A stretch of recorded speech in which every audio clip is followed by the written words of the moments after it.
Coach, early on like this, what are you looking for? Are you looking at individuals or team concept?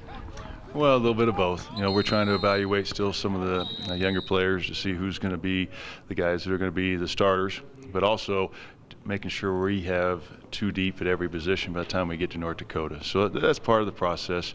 As a defense, as a unit right now, really encouraged by the work that they put in over the summer and how they've carried on spring ball through this summer and into fall camp.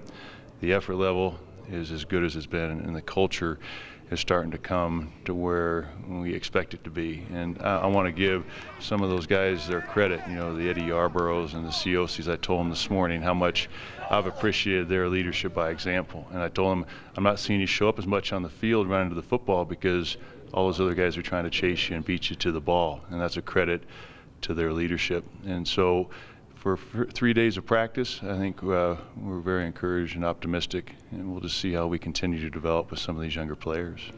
A lot of young guys in that back seven, no doubt, and everybody's really wondering about that. I know you are as well. Can you tell right now at this early stage how those young guys are coming along? Well, some of the young, you're talking some of the true freshmen, yeah. I think Andrew Wingard has shown ability to cover ground. He's had a lot to learn, but we're looking for guys who can have the potential change of direction and speed to potentially help us this year. Guys that are going to be able to be coachable, and so Andrew's one of those guys.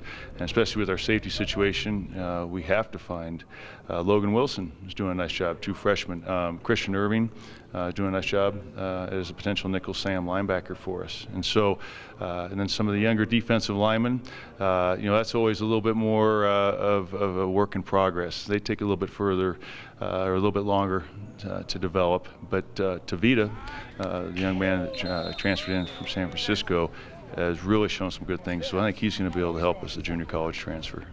Do you miss two-a-days every day? I kind of wonder how we ever did it, how we got all the film watched and how we got all the scripts done and those things.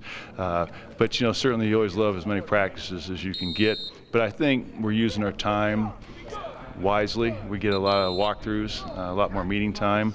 And with it being more and more of a mental game, especially for us on the defensive side, with every week being a different offense, I think it can be real beneficial, not having to go two-a-days. I think the kids are more focused and on point, not just worrying about just making it through two padded full practices.